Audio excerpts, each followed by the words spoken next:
मित्रों नमस्कार। गंगा कावेरी व्याख्यान माला के 102वें अंक में आप सभी का इस पटल पर हृदय से स्वागत है। यह आज बताते हुए हर्ष की अनुभूति हो रही है कि एक व्याख्यान पूर्व हो गए हैं और 102वां व्याख्यान है ये। और हमारे साथ जुड़े हुए हैं आदरणीय प्रोफेसर विनोद कुमार मिश्र जी, जो अपने विषय के अधिकारी विद्वान हैं। काफी विस्तृत और व्यापक अनुभव है आपका, और हिंदी का वैश्विक विस्तार और विश्व हिंदी सचिवालय विषय पर आज वे अपना वक्तव्य देंगे।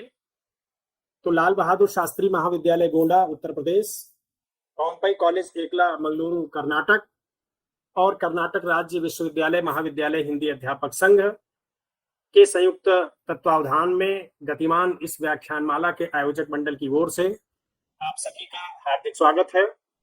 दोनों संस्थाओं के सम्माननीय प्राचार्यगण और दोनों संस्थाओं के सम्मानित हिंदी विभागाध्यक्ष, सबको और आप सभी को अभिवादन करते हुए मैं आज के मुख्य वक्ता प्रोफेसर विनोद कुमार मिश्र जी का परिचय देने के लिए अपने मित्र डॉक्टर एस.ए. मंजुनाथ जी, जो पोम्पई कॉलेज एकला मंगलुरु कर्नाटक में हिंदी विभाग के अध्यक्ष हैं और कर्नाटक राज्य विश्वविद्यालय महाविद्यालय हिंदी अध्यापक संघ के अध्यक्ष हैं, मैं उन्हें सादर आमंत्रित करता हूं कि वो आज के मुख्य वक्ता प्रोफेसर विनोद कुमार मिश्र जी का परिचय देकर कार्यक्रम को गति प्रदान करें। Doctor S A. मंजुनाथ जी। धन्यवाद तिवारी जी, परिचय देने हेतु मुझे अवसर देने के लिए। मित्रों, आप सभी जानते हैं गंगा कावेरी व्याख्यान माला 100 व्याख्यान पूरा करके आगे गतिमान है।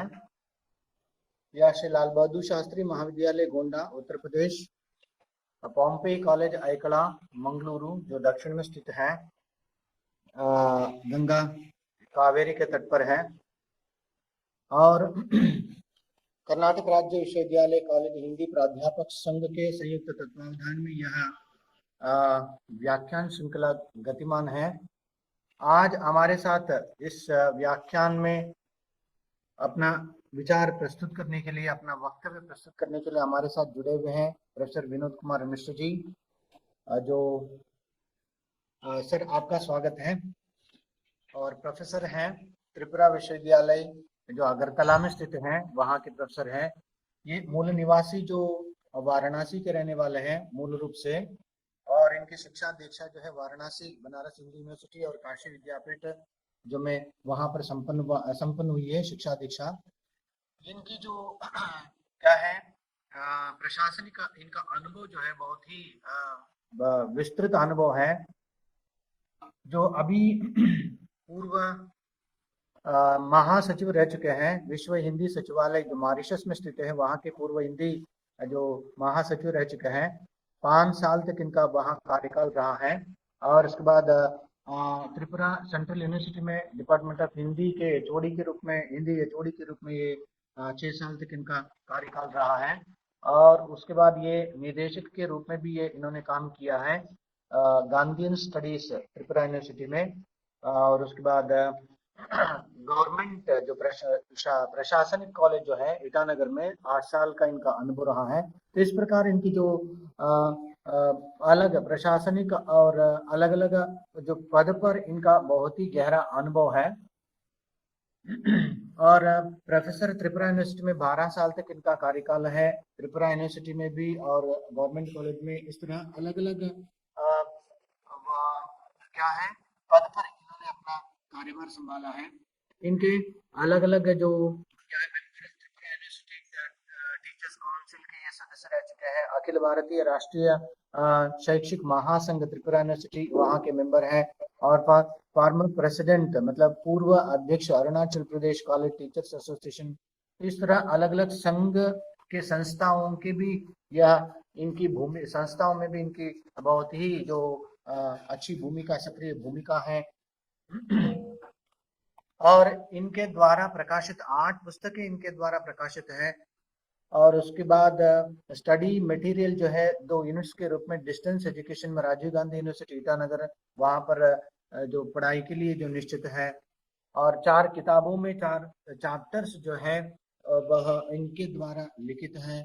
50 से ज्यादा जो आलेख अलग अलग यूजीसी के लिस्टेड रिसर्च जर्नल में इनके जो लेख प्रकाशित है।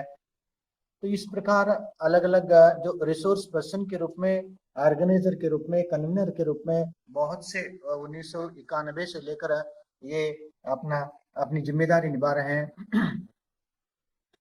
और जो अपने विश्वविद्यालय में जो लेक्चरर्स जो इंटरनेशनल कॉन्फ्रेंस में, सेमिनार में, वर्कशॉप में, शॉर्ट टर्म ट्रेनिंग कोर्स जो है, रिफ्रेशर कोर्स है, ओरिएंटेशन प्रोग्राम में इन्होंने लगभग 350 इस तरह के कार्यक्रमों में इन्होंने भाग लिया है।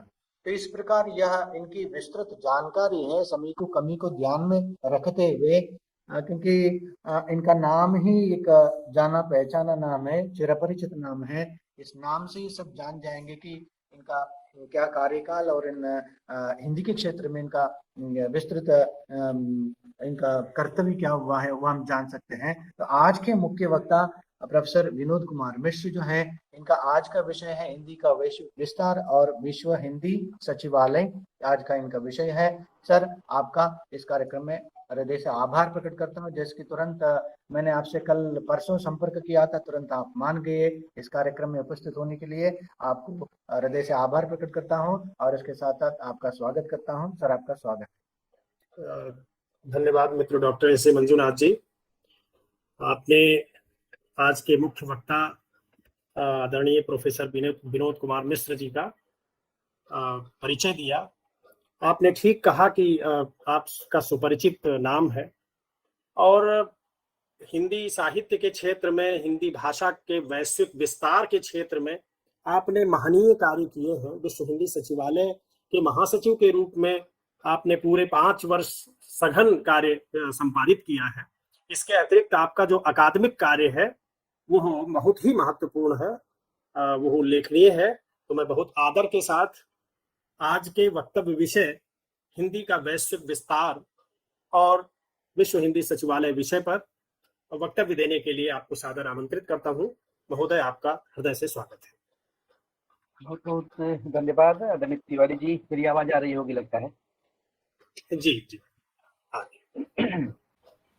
सबसे पहले तो आभार दोनों या तीनों चारों संस्थाओं को आपने निमंत्रित किया, और ये मेरा सौभाग्य है कि गंगा कावेरी व्याख्यानमाला में लगभग 100 व्याख्यानमालाएं 101 हो चुकी हैं। उसके बाद मैं भी अपने को उस श्रेणी में ले आता हूँ। इसके पहले तमाम महनी वक्ताओं ने अपने वक्तव्य दिए होंगे। 2 दिन पहले अचानक पाठी जी चीन से उनका मैसेज आया रात को। इसके बाद हमारे मंजुनाथ जी ने फोन किया, मैसेज किया। तो चीन से फोन आए तो कम से कम अकादमिक मामलों में तो उनकी बात मान लेनी चाहिए, बाकी में तो हम लोग नहीं मानते हैं। और जब मंजुनाथ जी दक्षिण से निवेदन करते हो तो हिंदी का भविष्य हमें सुखद दिखता है। हिंदी की गंगा अगर कावेरी में जाके मिलती है तो ढेर सारे मनोमालिन्य दूर होंगे, मुझे पूरा विश्वास है। और ये यही होना भी चाहिए, गंगा कावेरी में मिले, कावेरी गंगा में मिले, और तमाम जो भारतीय नदियों का बहनापा है वो इसी तरह से निरंतर उनकी धारा बहती रहे, उसमें निरंतर बढ़ोतरी होती रहे। लंबा चौड़ा मंजुनाथ जी परिचय दे रहे थे और मैं बड़ा दुखी हो रहा था, क्योंकि ये मेरा ही समय ले रहे थे। मुझे लगा जितनी जल्दी बातें शुरू हो जाएं, और लेकिन परिचय की एक बाध्यता होती है कि परिचय न दे, तो मैं बहुत समय न लूंगा, अपनी बात शुरू करूंगा। जी हाँ, लगभग 5 वर्ष 3 महीने का प्रवास मेरा मॉरिशस रहा। मिला जुला अनुभव। जैसा आप सभी जानते हैं कि विश्व हिंदी सचिवालय भारत और मॉरिशस सरकार की बड़ी ही महत्वाकांक्षी संस्था है। एक द्विपक्षीय अंतर्राष्ट्रीय संस्था है जो दुनिया भर में हिंदी के प्रचार प्रसार के कार्य में संलग्न रही है। ऐसी संस्था, ये वो संस्था है जिसका बीज बपन नागपुर, महाराष्ट्र के नागपुर के 1975 में। अगर ये मैं कहूँ कि वहाँ के प्रथम विश्व हिंदी सम्मेलन के कह लीजिए समुद्र मंथन का परिणाम, वहां से 2 रत्न निकले। एक वही है अंतर्राष्ट्रीय हिंदी विश्वविद्यालय वर्धा और दूसरा विश्व हिंदी सचिवालय। और ये प्रस्ताव मॉरिशस से आए हुए तत्कालीन प्रधानमंत्री सर शिवसागर गुलाम ने रखा। और ये भी अद्भुत क्षण था कि 2 राष्ट्राध्यक्ष मंच पर हो। भारत की प्रधानमंत्री स्वर्गीय इंदिरा गांधी थी मंच पर, उधर से शिवसागर गुलाम थे। और ऐसे में जो भी निर्णय लिए गए और उसके दूरगामी परिणाम आज हमें दिख रहे हैं। और फिर 1976 में मॉरिशस में भी उस प्रस्ताव को दोहराया गया, उस संकल्प को दोहराया गया। अब फिर लगातार 5 विश्व हिंदी सम्मेलनों में विश्व हिंदी सचिवालय की स्थापना को लेकर अनेकों बार मंतव्य पारित किए गए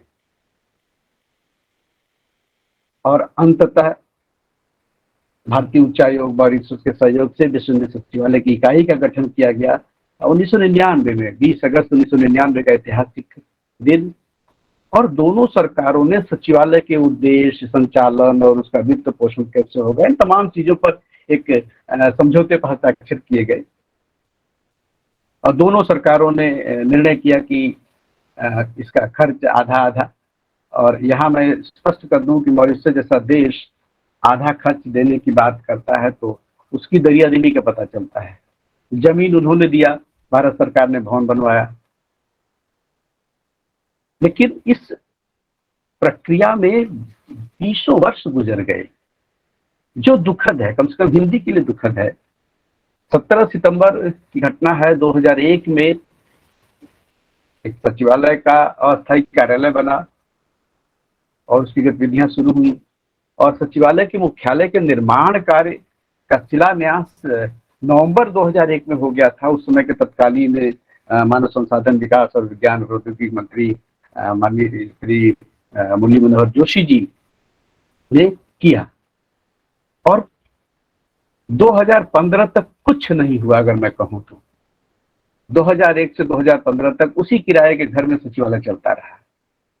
इसे सुखद कहें या दुखद कहें, लेकिन होता है ना कि जब वो दिन बीत जाए तो उन्हें याद नहीं करना चाहिए। लेकिन इस बीच मॉरिशस की नेशनल असेंबली ने एक अधिनियम पारित किया और 2003 को उन्होंने विश्व हिंदी सचिवालय अधिनियम 2002 पारित कर एक मजबूत बुनियाद रखी।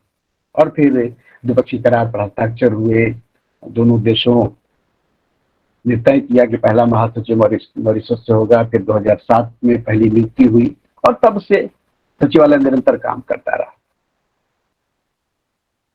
मार्च 2015 में हिंदी का सौभाग्य कहूं मैं या सचिवालय का सौभाग्य कहूं कि भारत के प्रधानमंत्री माननीय श्री नरेंद्र मोदी जी मॉरिशस की यात्रा पर जाते हैं और वहां सचिवालय के मुख्यालय निर्माण के की जो आधिकारिक परंपरा है, परिपाटी है, जो शुभारंभ है उसका किया उन्होंने। और मैं तो मानता हूं कि सही अर्थों में उसी दिन विश्व हिंदी सचिवालय के अच्छे दिनों की शुरुआत हो गई। अन्यथा 2001 से 2015 के बीच का जो कालखंड है, सचिवालय इंतजार करता रहा कि उसका अपना भवन होगा। खैर, मोदी जी के आने के बाद 2016 में एक ऐसा विदेश मंत्री मिला, आप सभी लोग सहमत होंगे, स्वर्गीय सुषमा स्वराज जी। उनकी भाषा को लेकर, संस्कृति को लेकर उनकी जो प्रतिबद्धता थी वो बहुत ही काबिल तारीफ मैं तो कहूंगा। और उनके अथक प्रयास से 2016 में भारतीय महासचिव की नियुक्ति हुई। 5 वर्षों तक कोई महासचिव गया ही नहीं। 2011 में कुछ महीने के लिए भारत से गई थी और 2016 में ये सौभाग्य मुझे मिला कि मैं वहां जाऊं। और सुषमा स्वराज जी ने वचनबद्ध किया कि जाओगे तो वापस नहीं आओगे। और उनका वही वचन, इसी वचन के निर्वाह को करते करते 5 वर्ष बीत गए, तमाम विपरीत परिस्थितियों में भी। लेकिन इतना जरूर हुआ कि मेरी एक मांग थी कि अगर भवन हो जाए सचिवालय का, उन्होंने कहा आप जाइए, भवन होगा। और 2-4 महीने के भीतर ही 34 करोड़ रुपए की लागत से भवन बनना शुरू हुआ और 2 साल के भीतर भवन बनकर तैयार हुआ और भारत के राष्ट्रपति महामहिम रामनाथ कोविंद जी के करकमलों से 2018 में उसका उद्घाटन, और मैं तो इसे किसी चमत्कार से कम नहीं मानता कि इतना जल्दी सब कुछ हो गया। क्योंकि अगर आप लोग ध्यान दें, 2015 को भारत के प्रधानमंत्री जब आधिकारिक शुभारंभ कर रहे थे निर्माण का, तो उन्होंने तंज भरा एक वाक्य उनका था और प्रेरक भी था, मैं तो मानूंगा। आज भी यूट्यूब पर देख सकते हैं, जिसमें उन्होंने सचिवालय के भवन निर्माण को लेकर अब तक हो रही उदासीनता पर सवाल खड़े किए, और उन्होंने इतना ही कहा कि ये भी मेरे लिए छोड़ रखा गया था। लेकिन इसके बाद उनका निर्देश और सुषमा जी का अहर्निश प्रयास, सचिवालय अपना भवन, और आप लोगों को याद होगा कि 2018 में विश्व हिंदी सम्मेलन की भूमिका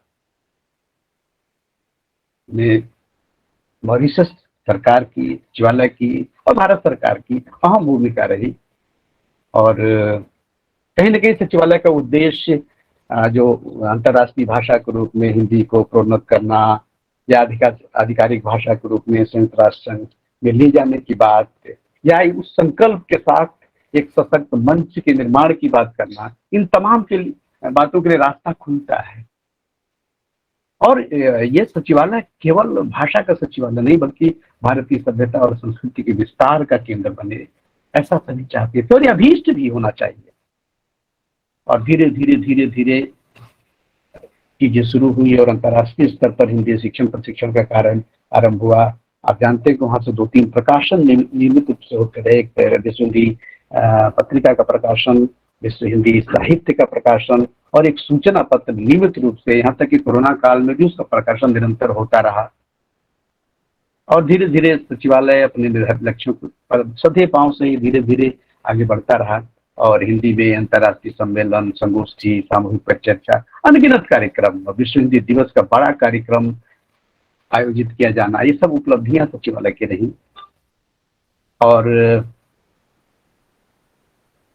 सचिवालय को नियमित रूप से अपने कार्यक्रमों को करने के लिए दोनों पक्षों से निरंतर सहयोग मिलता रहा।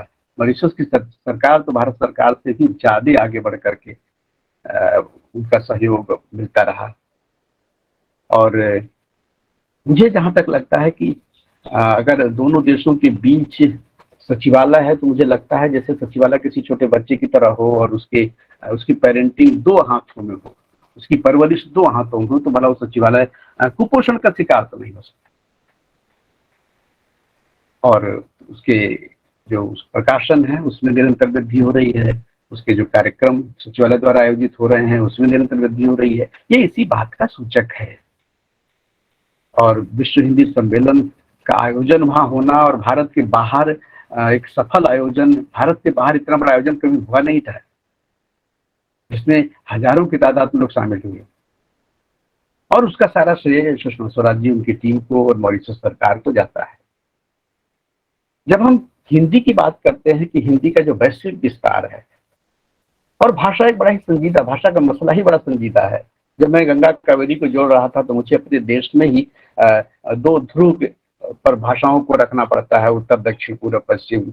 लेकिन अगर हम ये कहें कि मानव संस्कृति की जो सबसे मूल्यवान धरोहर उसकी भाषा होती है, तभी जितनी जातियां हैं, जितने धर्म हैं, सबकी अपनी अपनी भाषा, जितना समुदाय है सबकी अपनी भाषा होती है, और अपनी भाषा पर गर्व करना सबका कर्तव्य है। लेकिन उसी के साथ भारत को मैं मानता हूं कि भारत 22 भुजाओं वाला भाषाई देश है, जिसमें संविधान में 22 भाषाओं का दर्जा दिया गया।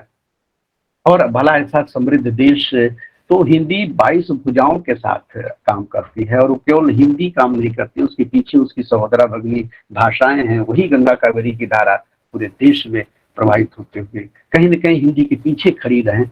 और ये भी सच है कि हम अगर किसी समाज को उसकी अपनी भाषा में सोचने और जीने के अधिकार से वंचित नहीं कर सकते। इसलिए जब हम किसी एक भाषा विशेष के प्रचार प्रसार की बात करते हैं, तो अपने पास एक बड़ा प्रश्न सामने आता है कि क्या हम अन्य भाषाओं की, क्योंकि भाषाई संस्कार समाज को कुंठित होने से बचाते हैं, कि जरूरी नहीं कि केवल एक ही भाषाई संस्कार हमारा हो। जैसा मैंने कहा कि भारत बहुभाषा भाषी देश है, तो वो सभी भाषाएं मिलकर के उत्कर्ष प्रदान करें, ताकि हमारी जो सांस्कृतिक धरोहर है, जो या हमारा जो सांस्कृतिक सहारा है, उसे छीना न जा सके।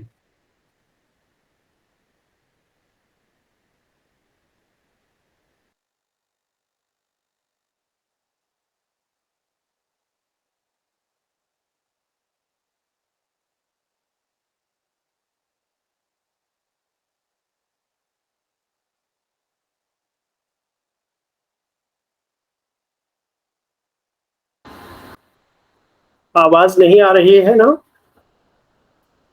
कुछ? हाँ हाँ हाँ, आवाज नहीं आ रही है। जी सर, मिश्रा जी की आवाज नहीं आ रही, लगता है कुछ हाँ। नेटवर्क इशू हो गया सर। जी जी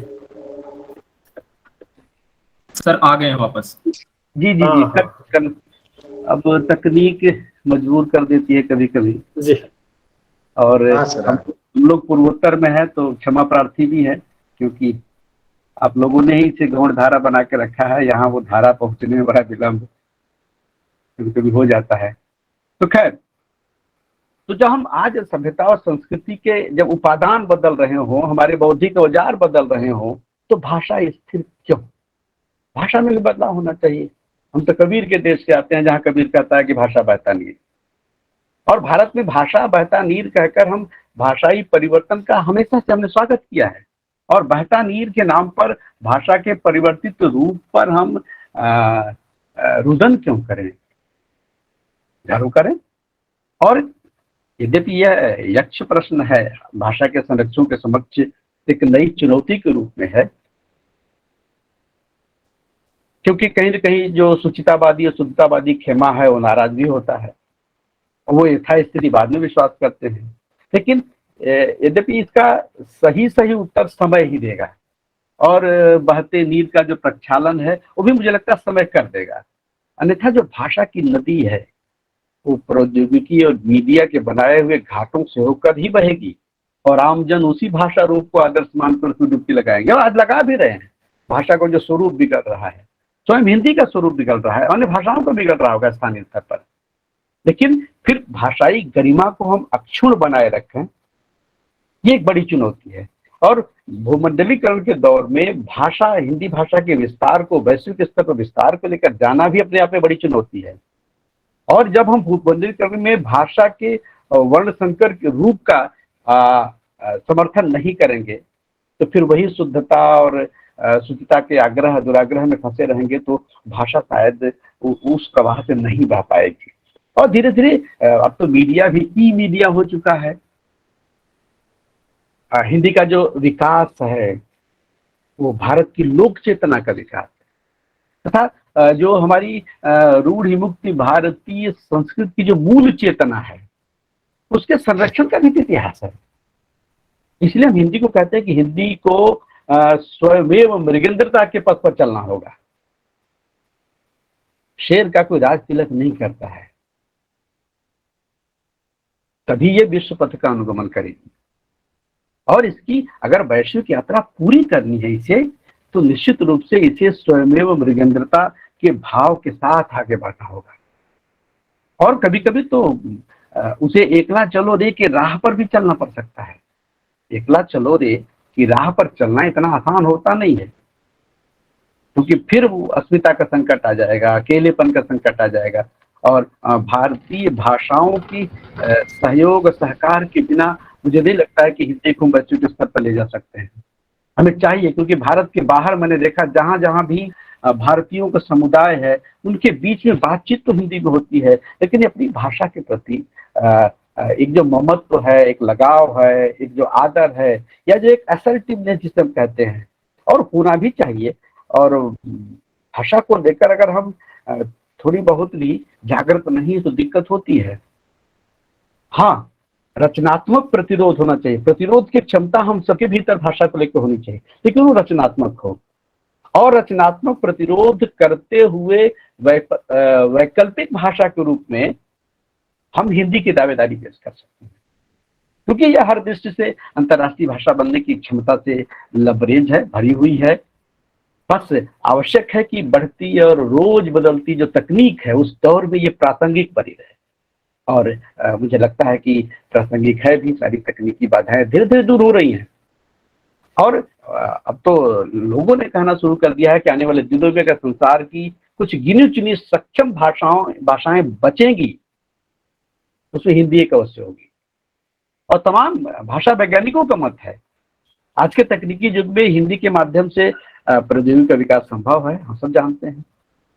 और जब हम बात करते हैं कि तथाकथित किसी विदेशी भाषा की विश्व भाषा के रूप में महिमा मंडित करते हैं, तो ये गले के नीचे बात नहीं उतरती है, क्योंकि जापान, चीन, रूस, इजराइल, जर्मनी, फ्रांस, तमाम विकसित देश हैं जो अपनी भाषा में काम करते हैं। हमारा दुर्भाग्य है कि हमने अपनी भाषाओं को उस लायक नहीं बनाया, उस लायक विज्ञान और तकनीक की भाषा न बना सके।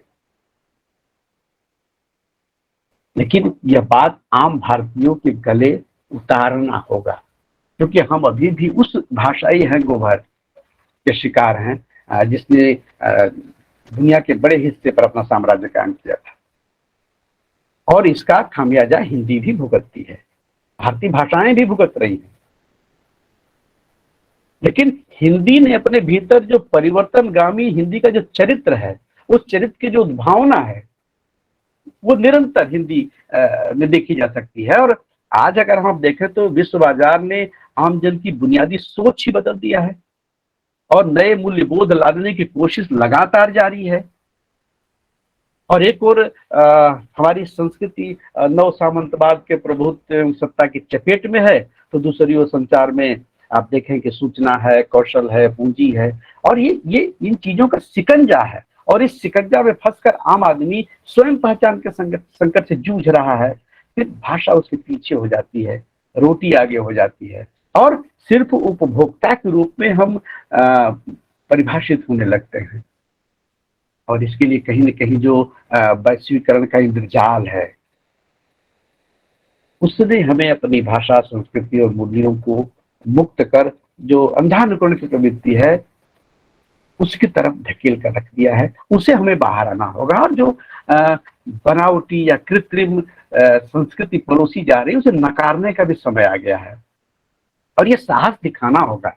संसार किसी भी विचारधारा में बहे, लेकिन शाश्वत मूल्यों को खोने की कीमत पर नहीं। और भारत के पास सिर्फ यही है, हमारे पास सिर्फ मूल्य है। हम मूल्यों के देश जाते हैं, हमारी संस्कृति हमारी धरोहर है, हमारा धर्म हमारा धरोहर है। और ये सच है कि आज पूरी दुनिया मुनाफे और खुदगर्जी के बीच बह रही है, हम सभी जानते हैं। और पूंजीवादी लहरों में सब कुछ बह जाने का जो खतरा है वो और डराता है। और ऐसे में भाषिक संप्रेषण की जो प्रकृति का कोई सर्वमान्य सिद्धांत हम निर्मित नहीं कर सकते, क्योंकि भाषा सतत परिवर्तनशील है, रोज बदलाव हो रहा है। और सुचितावादी, शुद्धतावादी दुराग्रह से भी बचना है। संस्कृत गर्भित भाषा के मोह को भी उतार फेंकने की जरूरत है, क्योंकि भाषा के विकास राजमार्ग से नहीं हो सकता है। मुझे लगता है कि हिंदी का विकास जो भाषाई पगडंडी है उसके जरिए हो सकता है। और राजमार्ग तो एक ही होगा जहां से सभी भाषाओं की पगडंडियां आकर मिलें और उस राजमार्ग पर साथ साथ चलें। और हिंदी को कहीं न कहीं अपने भीतर वो जो शब्द ग्रहण करने की जिसकी अच्छी प्रवृत्ति है, हर भाषा से शब्द ग्रहण कर अपने भाषाई शब्दकोश को बड़ा करे, और कोई परहेज न करते हुए कुछ छोड़ना भी पड़े तो छोड़ करके आगे बढ़ा जा सकता है। क्योंकि हमें जीतने के लिए 2 कदम अगर पीछे भी आना होता है तो हम आते हैं, क्योंकि हम जीत की ओर अग्रसर होने के लिए थोड़ा पीछे आ सकते हैं। और यही करके हम भारतीय भाषाओं को, हिंदी को आगे बढ़ा सकते हैं, और उससे उन भाषाओं की जो पाचन शक्ति है वो भी मजबूत होगी। इसका मतलब ये नहीं कि शब्द आएंगे तो हम पचा नहीं पाएंगे, या शब्द हिंदी अपनी प्रकृति के अनुरूप उन शब्दों को ढाल नहीं सकती। सारे गुण उसमें हैं, लेकिन इसका ये मतलब नहीं है कि उसमें अराजकता की स्थिति उत्पन्न हो जाए, जैसे आजकल इंग्लिश का प्रयोग होता है। ऐसा नहीं, उन शब्दों को भाषा आत्मसात करे और उत्पटांग प्रवृत्ति से, हाँकने की प्रवृत्ति से बचें। हम नहीं कहते कि व्याकरण के नियमों की अवहेलना की जाए, क्योंकि किसी भी जो संप्रभु भाषा है, जिसे हम आज कहते हैं कि तथाकथित संप्रभु भाषा, उसकी बैसाखी के सहारे हम अपनी भाषा को खड़ा न करें। दुख होता है जब अंग्रेजी में भाषण लिखे जाते हैं, उसका हिंदी में अनुवाद किया जाता है। हिंदी में, तमिल तेलुगु में भाषण क्यों न लिखे जाएं और उसका फिर अंग्रेजी में अनुवाद किया जाए, क्योंकि अनुवादक तो दोनों भाषाओं को जानता है, लेकिन वो सहज रूप से अंग्रेजी में लिखता है। इससे फिर लगता है कि भारतीय भाषाएं उस संप्रभु भाषा की बैसाखी के सहारे खड़ी हैं, और ये हमें लहूलुहान करता है। और किसी भी राष्ट्रवादी सोच के व्यक्ति के लिए, किसी भी अस्मितावादी सोच के देश के लिए और लोगों के लिए ये दुखद पहलू है।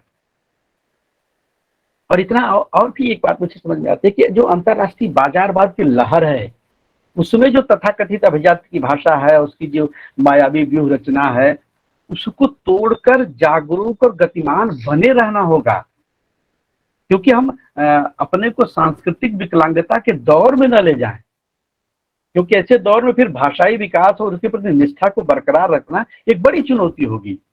किंतु आप जानते हैं कि जब वर्चस्ववादी या अभिजात्यवादी भाषाई संस्कृति अपने पांव पसार लेगी, तो हम सदियों से पोषित अपनी भाषा और संस्कृति की महान विरासत हमारी है, शायद उसको हम न बचा पाए। ये डर सताता है, और यह अनुत्तरित यक्ष प्रश्न हम सबके जेहन में एक सुखद उत्तर की प्रतीक्षा करता है। तो वैश्वीकरण की प्रक्रिया में हिंदी अपने को कहाँ तक ले जाएगी, ये हिंदी की अपनी जो ताकत उसकी है, उसके अपने भीतर की जो ऊर्जा है, उस पर निर्भर करता है। लेकिन इतना जरूर है कि वैश्वीकरण की प्रक्रिया में संबंधित क्षेत्र की जो भाषाई संस्कृति है, उस संस्कृति का जो वैश्विक जुड़ाव है, वो तो वांछनीय है ही, लेकिन के क्रम में उस क्षेत्र विशेष की भाषाई संस्कृति का लोप हो जाना कहीं से भी जायज नहीं है, जिसकी वकालत हम करते हैं कि ये न लगे कि हिंदी भी हमारे ऊपर थोप दी गई, या हिंदी ने भी अपना स्वरूप ग्रहण कर लिया, हमारी अपनी भाषाओं को, हमारी अपनी पहचान को ले लिया, इत्यादि इत्यादि।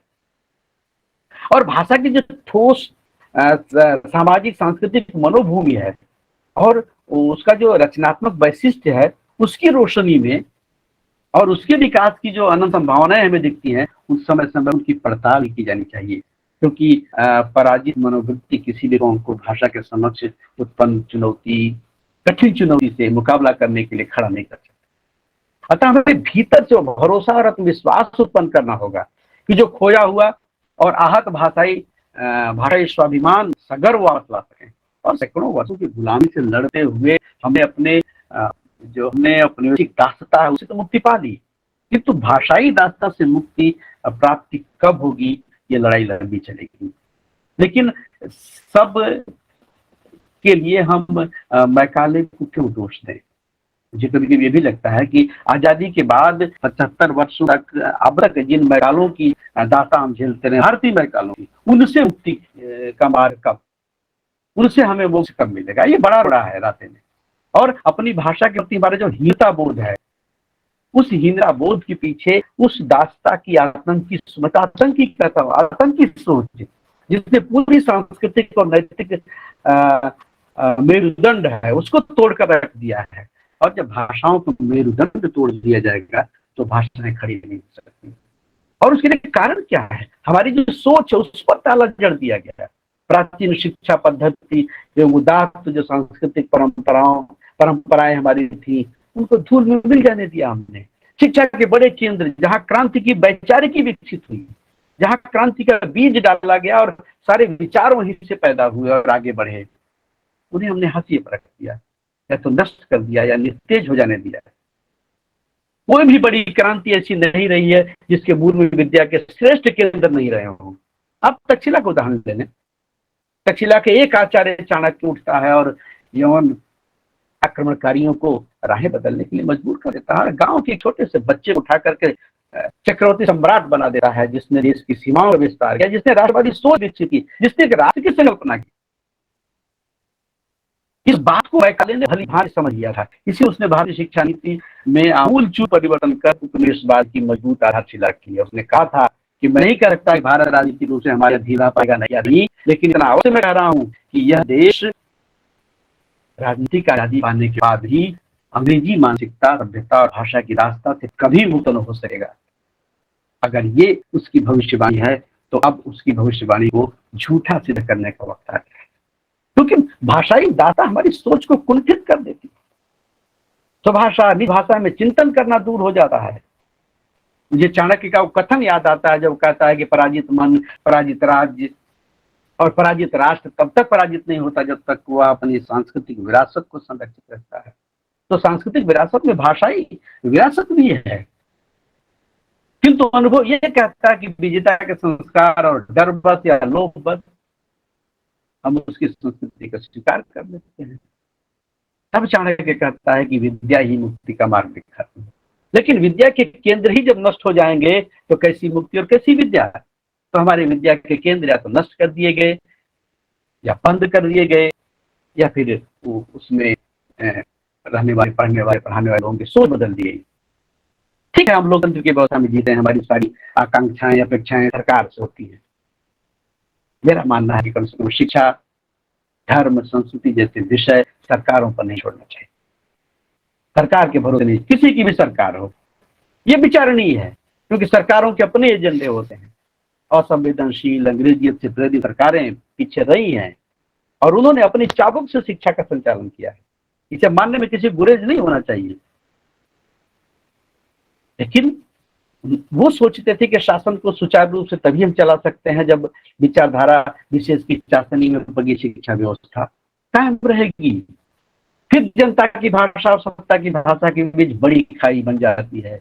आज वो सामने हमारे शासन तंत्र अपनी सहूलियत के हिसाब से शासकीय भाषा को लादने और थोपने का उपक्रम करता रहा है। प्रश्न जनता बनाम सत्ता का है। सत्ता की भाषा, जनता की भाषा अगर एक होगी तब शायद हम उससे इतर जो एक नए माया लोक का निर्माण कर पाएंगे, जिसमें जनभाषा संस्कृति के लिए कम से कम कोई स्थान तो रहेगा। याद करें आप, जब डॉक्टर राम मनोहर लोहिया ने कभी कहा था भाषा के सवाल पर, वो जानते थे कि आजादी के बाद सत्ता का संचालन या सत्ता संचालन की चाबी जिनके हाथ में आएगी उन्हें आम जनता से कोई सरोकार नहीं होगा। यह उसी वर्ग का विस्तार पटल होगा जिसने ब्रिटिश हुकूमत के साथ सत्ता की साझेदारी की। दिक्कत अंग्रेजी से नहीं है, अंग्रेजी से होनी चाहिए। दुनिया की तमाम भाषाएं सीखने कोई गुरेज नहीं होना चाहिए, लेकिन अंग्रेजी मातृभूमि, मातृभाषा और लोक संस्कृति की क्रूर विरोधी रही है और है। हमारा मौलिक चिंतन और हमारी जो कल्पना शक्ति है उपनिवेश उस भाषा के ककहरे और व्याकरण में लेकर रह गई। सहमत हो या न हो मुझे कोई फर्क नहीं पड़ता, लेकिन जिस भाषा का व्याकरण स्पष्ट हो, भाषा विज्ञान की कसौटी पर खरी न उतरने वाली भाषा हो, जिसका शब्दकोश स्वयं भानुमति का कुनबा हो, जिसमें एक नहीं अनेक है, ग्रीक हो, लैटिन हो, जर्मन हो, फ्रेंच हो, डच हो, हिंदी हो, उर्दू, संस्कृत, दुनिया भर की भाषाओं के शब्द हैं, लेकिन ये उसकी शक्ति है, उसकी कमजोरी नहीं है। इसलिए मैं अपने शुरुआती वक्तव्य में मैंने कहा था कि हिंदी को भी उससे कुछ सीखने की जरूरत है। ये अलग बात है कि जिस भाषा का अपना कोई व्यक्तित्व शासन नहीं होता है, वो भाषा कोई क्रांतिकारी ग्रंथ नहीं दे सकती। जिस भाषा में क्रांतिकारी ग्रंथ लिखे गए वो भाषा कम से कम वो विश्व भाषा नहीं थी, जिसने किसी धर्म, संस्कृति या वैचारिक आंदोलन या क्रांति का सूत्रपात किया हो। यदि हम इसे ईसाइयों की प्रमुख भाषा में मान लें तो क्या बाइबिल अंग्रेजी में लिखी गई थी? कुरान शरीफ, हदीस, वेद, पुराण, गीता, महाभारत, शरीफ के तमाम क्रांतिकारी ग्रंथ कम से कम अंग्रेजी में तो नहीं लिखे गए थे। इसलिए भाषा के नाम पर अगर भारत में कम से कम आम सहमति से एक भाषा लेकर, जिसे हम हिंदी को मान लेकर चलते हैं, तो वो वैश्विक भाषा बनने की सारी क्षमताओं से सुसंपन्न है। दुनिया के किसी भी देश में आप जाएं, अगर भारतीयों का समूह होगा तो उनके बीच आपसी बातचीत केवल और केवल हिंदी में होती है। ये अलग बात है कि वहाँ के दूतावास में हिंदी शायद 14 सितंबर को सुनाई देती हो, वो भी बोलने वाला बड़े गर्व से आके कहता है, वहाँ का जो सबसे बड़ा अधिकारी होता है कि I don't know Hindi but थोड़ा बोल लेगा। ये आजादी के 75 साल दूतावास में भारत की भाषाओं का आज तक हमने प्रयोग नहीं किया, जिसको कहते हैं ना डिप्लोमेसी, लैंग्वेज डिप्लोमेसी में हम शून्य रहे, क्योंकि हमने एक बैसाखी ले ली थी और वो बैसाखी हमें विरासत में मिली थी, जिसके चलते मानसिक क्षमताओं में ह्रास तो हुआ ही, स्वावलंबन की भावना में भी कमी आई। स्वावलंबन और सर्वोपरि बनने का जो सपना है अब तक पूरा क्यों नहीं हुआ? यही कारण है। और बदलते दौर में जन भाषाओं की धार बिल्कुल कुंद पड़ गई। विश्व बाजार के दुर्योधन के प्रति धृतराष्ट्र का मोह देखने लायक। विदुर और भीष्म जैसे महारथी चुप हैं, भाषाई गूंगेपन के शिकार हैं। और छद्म छवियों के खेल में हम जिस भाषा को गढ़ने में लगे हुए हैं, कहीं वो हमारी सांस्कृतिक अस्मिता के लिए खतरे का संकेत तो नहीं? तो भाषाई निष्ठा की इस उदासीन प्रवृत्ति का निदान किसी के पास है भी या नहीं, ये सोचनीय विषय है। हम संयुक्त राष्ट्र की भाषा नीति की समीक्षा की मांग करते हैं, लेकिन कब तक? क्यों अच्छा भाषाओं से दुनिया संचालित हो रही है। लेकिन अब समय आ गया है कि ये रचनात्मक कदम उठाए जाएं और हिंदी सहित दुनिया की तमाम समृद्ध भाषाएं सो कॉल्ड वर्नाक्युलर भाषा बनकर न रह जाए। किसी को अगर प्रताड़ित करना हो, नीचे दिखाना हो, तो उसे कह दीजिए आपकी भाषा वर्नाक्युलर। और अगर यही क्रम रहा तो हमारी तमाम हजार भाषाएं खत्म हो गई और हो जाएंगी। एक बोली या एक भाषा अगर खत्म होती है तो एक पीढ़ी अपनी परंपराओं, संस्कृति और सभ्यता को खो देगी। और हम ये आजादी किसी को न दें। सूरज को किसी निजी मुट्ठी में बंद कर जो प्रकाश का वितरण है वो पक्षपातपूर्ण करने का अधिकार हम किसी महाशक्ति को नहीं दे सकते। वो चाहे संयुक्त राष्ट्र संघ क्यों न हो, चाहे दुनिया की चौधराहट करने वाला अमेरिका ही क्यों न हो। और यदि राष्ट्र की वैश्विक एकता बढ़ानी है तो विश्व लोकतंत्र को मजबूत करना होगा और भारत सहित तो दुनिया की तमाम भाषाओं को उसमें शामिल करना होगा। तब हम हिंदी के वैश्विक विकास की कल्पना को साकार कर सकते हैं। और तब जाकर जो उपनिवेश की भाषा है उसका जो तिलस्म है वो टूटेगा। और जब तिलस्म टूटता है तो हम जमीन पर आ जाते हैं। और स्वभाषा में प्रारंभिक से लेकर उच्च शिक्षा तक की शिक्षा प्रदान की जाए। चलिए कम से कम नई शिक्षा राष्ट्रीय शिक्षा नीति लागू हुई है तो अब हम मान सकते हैं कि कम से कम भारतीय भाषाओं में हमें शिक्षा दी जाएगी। हम कह सकते हैं कि साविद्याय विमुक्त एक उद्घोष चरितार्थ होगा। आत्माभिव्यक्ति का अधिकार हमें मिलेगा, अपनी भाषा में सोचने का वक्त मिलेगा, संभलने का वक्त मिलेगा। अब मेरा बहुत ही प्रिय शेर है कि अब हवाएं ही करेंगे रोशनी का फैसला, जिस दिए में जान होगी वही दिया रह जाएगा। क्या जब हम कहते हैं कि आज तूफान से बचने की कोई राह तो है, कल न तकदीर चलेगी न मुकद्दर होगा। हम सभी जानते हैं, इतिहास इस बात का साक्षी रहा है कि ज्ञान पर जिसका अधिकार रहा है उसी ने विश्व व्यवस्था पर कब्जा किया हुआ है। लेकिन आज हम सूचना और प्रौद्योगिकी से संचालित विज्ञान की सदी में जीते हैं। तो सही वक्त है कि ज्ञान की वैकल्पिक भाषा के रूप में हिंदी की दावेदारी को पेश करें। आज हिंदी संसार की समृद्ध भाषाओं में एक है, चाहे हम बात करें विचार की, संचार की, व्यवहार की या की विस्तार की। सब जगह हिंदी की स्थिति है, उपस्थिति है और प्रशंसनीय काबिल तारीफ। और आज हमारे सामने हमारा ही मंत्र है वसुधैव कुटुंबकम। तो वसुधैव कुटुंबकम के साथ अपनी भाषा के रूप में हिंदी को ही ले जा सकते हैं, क्योंकि जो विश्वग्राम का चिंतन हमारा है और जो आध्यात्मिकता पर अवलंबित है, और दूसरा तो बंधन मुक्त व्यापार और व्यावसायिक समस्या तथा प्रतिस्पर्धा की बात करते हुए लोग हैं जो भौतिकता पर आधारित हैं। तो हमें भौतिकता के सहारे बाजार बनकर नहीं रहना है। हमें विज्ञान और प्रौद्योगिकी में दक्षता हासिल करने के साथ साथ भाषा विशेष के जरिए भारतीय चिंतन और अनुसंधान और भारतीय ज्ञान परंपरा को आगे बढ़ाने की जरूरत है। और उसमें फिर निज भाषा ही एकमात्र विकल्प है। वो चाहे भारत में हमारी तमाम समृद्ध भाषाएं हैं वो हो सकती है, और भारत से बाहर हिंदी हो सकती है, जो सभी भाषाओं के सहयोग से साकार से उसका नेतृत्व कर सकती है।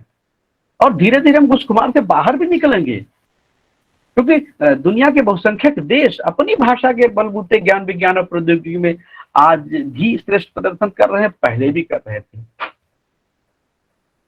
और हमारे पास इतनी उदात्त सांस्कृतिक भाषाई विरासत वाला देश हमारा, जहां हिंदी सहित अनगिनत भाषाएं, समृद्ध भाषाएं, और हिंदी अपनी चेतना, प्रतिबद्धता और स्वाभिमान के साथ अपनी क्षमता सिद्ध करे, इसके लिए हमें आगे सोचना होगा। हम तो कहते हैं पिछली 3 सदियां पश्चिम के वर्चस्व की साक्षी रही हैं, लेकिन 21वीं सदी भारत की सदी हो, हमारी अर्थव्यवस्था तीव्रगामी हो, विश्व बाजार में आने वाले दिनों में इसकी भूमिका महत्वपूर्ण हो। फिर निश्चित रूप से हम वैश्विक भाषाई विकल्प के रूप में हिंदी को स्थापित कर पाएंगे। और हमने देखा है, पिछले 5 वर्षों तक मेरा जो प्रवास रहा है, दुनिया के तमाम देशों में जाने का मौका मिला, हमने देखा है कि भाषाई विकल्प के रूप में हम हिंदी की बात कर सकते हैं। और दुनिया की तमाम पेशेवर शक्तियां हैं, उसमें भारतीय युवा शक्ति किसी से कम नहीं है। और इस शक्ति ने भी हिंदी की हैसियत को ठोस जमीन दिया है और बड़ा सा आकाश दिया है। और हम तो उस देश जाते हैं जहां आकाश के पार भी आकाश की संकल्पना में विश्वास करने वाला देश।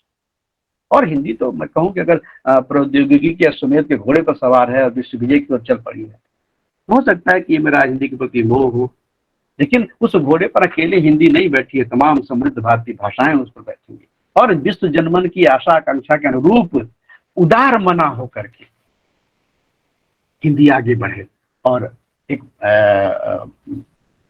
एक सक्षम विकल्प दे, तभी जाकर के कहीं ना कहीं हम उस तरह की बात कर सकते हैं। अन्यथा मुझे जो लगता है कि भाषा के स्तर पर, संस्कृति के स्तर पर, धर्म के स्तर पर, व्यवहार के स्तर पर कहीं ऐसा ना हो कि हम अपना सब कुछ खो दें, जो हमारी अपनी पहचान है, जो हमारी अपनी सांस्कृतिक विरासत है। और देश का जो एक सामूहिक रूप से नेतृत्व करना देश को भाषा के माध्यम से, संस्कृति के माध्यम से, उसके लिए हम आने वाली पीढ़ी को कितना सशक्त बना सकते हैं, ये महत्वपूर्ण है। और बिना इसको बनाए मुझे नहीं लगता कि हम कुछ कर पाएंगे। तो अन्यथा आने वाले दिनों में क्या इतिहास हमें माफ करेगा? अगर इतिहास हमें माफ नहीं करेगा तो फिर मुझे दिनकर याद आते हैं कि समर से सह नहीं पाप का भागी केवल व्याध, जो तटस्थ है समय लिखेगा उनका भी अपराध। तो हम सब कटघरे में खड़े होंगे और आने वाले दिनों में दुनिया हमसे प्रश्न पूछेगी कि इतना समृद्ध देश, धार्मिक, सांस्कृतिक और आर्थिक महाशक्ति बनने वाला देश, हम कहां से कहां पहुंच गए और हम अपनी भाषाओं को भी संरक्षित नहीं कर सके। तो कम से कम आज के दिन हम लोग ये व्रत लें कि अपनी भाषाओं को, कम से कम भारतीय भाषाओं को, हिंदी को दुनिया भर में ले जाने के लिए एक मार्ग प्रशस्त हो। इन्हीं शब्दों के साथ मैं विराम देना चाहूंगा। अगर कुछ प्रश्न हो किसी के, क्योंकि मुझे लग रहा है तिवारी जी और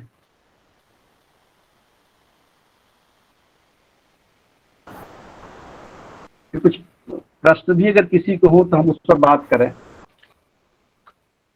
जी, बहुत धन्यवाद इस महत्वपूर्ण और ऐतिहासिक उद्बोधन के लिए। हिंदी का वैश्विक विस्तार और विश्व हिंदी सचिवालय विषय पर अपना बहुत ही महत्वपूर्ण व्याख्यान प्रस्तुत किया है आदरणीय प्रोफेसर विनोद कुमार मिश्र जी ने। और अपने वक्तव्य में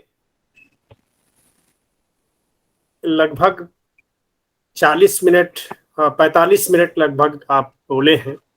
और इन 45 मिनट में हिंदी की जो भाषा की जो वैश्विकता है और उसकी जो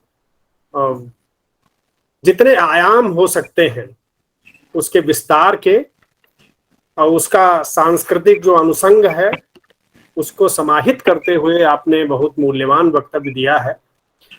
आपने अपने वक्तव्य में कहा कि हिंदी का विकास लोक चेतना का विकास है और जो भारतीय भाषाएं हैं वो सहोदरा हैं। हिंदी को राजपथ से आगे बढ़ने, अतीत में भी वो नहीं बढ़ी है और आगे भी उसे स्वयमेव मृगेंद्रता के स्तर पर ही आगे बढ़ना होगा। और आपने अपने वक्तव्य में एक और महत्वपूर्ण बात कही कि जो शुचितावादी लोग हैं, जो भाषा को शुद्धतावाद के मार्ग पर आगे बढ़ाना चाहते हैं, वो कहीं ना कहीं भाषा को सीमित करने का काम करते हैं। भाषा बहता नीर है और हमें शुचितावादी मोह से उबरना भी है। सामासिकता और समावेशिकता पर आपने बहुत जोर दिया है। हिंदी विश्व भाषा बनने की ओर है, इस बात को आपने कई उदाहरणों से और पूरे आत्मविश्वास के साथ इस बात को व्यक्त किया है। और आपका यह कथन इसलिए भी अधिक महत्वपूर्ण है कि विश्व हिंदी सचिवालय मॉरिशस में आपने 5 वर्ष हिंदी को विश्व भाषा बनाने के लिए प्रयत्न किया है, तो उसमें आपका अनुभव भी शामिल है इस वक्तव्य में। इसलिए इस वक्तव्य का महत्व और बढ़ जाता है। बाजारवाद के इंद्रजाल पर आपने ध्यान आकृष्ट किया है। जो कृत्रिम संस्कृति है, बनावटी संस्कृति है, उसको नकारने की बात आपने दृढ़ता पूर्वक व्यक्त की है। और जो भारतीय सांस्कृतिक मूल्य हैं, जो हमारा धर्म है, जो पूरे विश्व को सुख और शांति के मार्ग पर आगे ले जा सकता है, उसके मूल्य को आपने प्रतिपादित किया है अपने वक्तव्य में। भाषाई दासता से जो हमारा संघर्ष है वो पराजित मनोवृत्ति से नहीं हो सकता।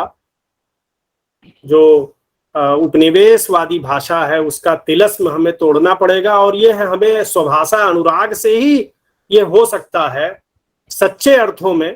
केवल भाषण के स्तर पर नहीं, आपने एक संकल्प दिलाने वाली जो बात कही है, व्रत की बात कही है, यह आज का ये प्रबोधन है बहुत महत्वपूर्ण। तो मैं बहुत कृतज्ञता व्यक्त करता हूं। और अब मैं आगे बढ़ते हुए जो प्रतिभागी हमारे साथी जो अलग अलग देश के हिस्से से जुड़े हुए हैं, मैं उन्हें चाहता हूं कि एक एक करके, अगर आपकी जिज्ञासाएं हैं कुछ या कुछ आप प्रश्न रखना चाहते हैं, तो पटल पर अपना माइक ऑन करके रख सकते हैं।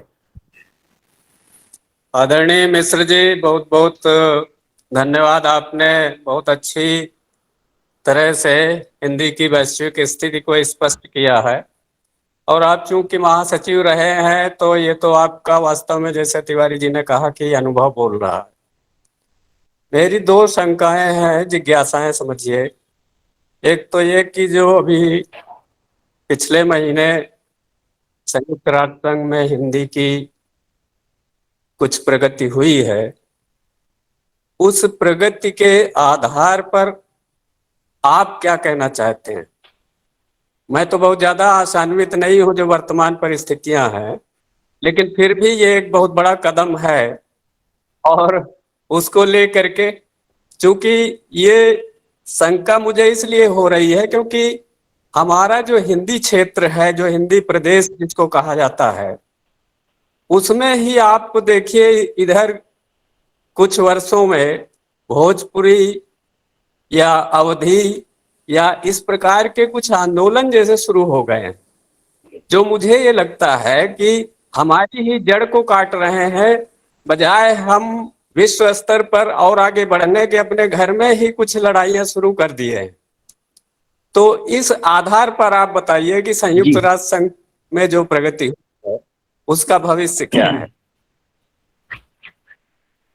जी सूरज जी, नमस्कार और धन्यवाद आपको। पहले तो मैं नहीं चाहता कि जो भारत की जो 22 भाषाएं हैं आज मैंने सूची की, उस गुब्बारे को और फुलाया जाए, नहीं तो गुब्बारा फट जाएगा। और ये सब इतनी बोलियां हैं और हिंदी की बोलियां हैं और हिंदी को समृद्ध करती हैं। तो अब नया कुछ न हो भाषा को लेकर कोई आंदोलन। और जो भी एक खुशखबरी सुनाई दी संयुक्त राष्ट्र में हिंदी को, तो संयुक्त राष्ट्र संघ ने पहले भी 2-3 साल पहले उन्होंने एक साप्ताहिक समाचार और कुछ उनके जो वेबसाइट पर हिंदी में चीजें आने लगी थी। तो ये एक शुरुआत है, और किसी बड़े लक्ष्य तक पहुंचने के लिए पहला कदम तो छोटा ही होता है। और तकनीकी बाधा के चलते हिंदी नहीं इतनी आसानी से पहुंचेगी। उसका जवाब सुषमा स्वराज जी ने सदन में दिया था, लोकसभा में। और मेरा मानना है कि हिंदी तो, अगर मैं उसे दूसरी तरफ से कहूं, कि समय के धनुष पर प्रत्यंचा की तरह तन कर बैठी है और संयुक्त राष्ट्र के लक्ष्य संधान के लिए बार बार खींची जाती है, लेकिन कंपन आगे आ जाता है और तमाम कोशिशें की जाती हैं, इसके बाद भी यथास्थिति बनी हुई है। और स्वयं के आवश्यक संतुलन में साधे जाने की जो महत्वपूर्ण कामना है, इसके साथ अगर धनुर्धर प्रयास नहीं करेगा तो शायद संभव नहीं है। दूसरी ओर जो हमारे आप जैसे जनमानस, हमारे आपके जो जनमानस है, वो समूचा जनमानस टंकार का जयघोष सुनने को आकुल ही है, लेकिन टंकार की जयघोष धनुष नहीं, धनुष इन्हें प्रत्यंचा से होकर निकलेगी, लेकिन प्रत्यंचा ही स्थिर नहीं है। संकेत आप समझ सकते हैं। अतीत में परिस्थितियां कुछ ऐसी रही हैं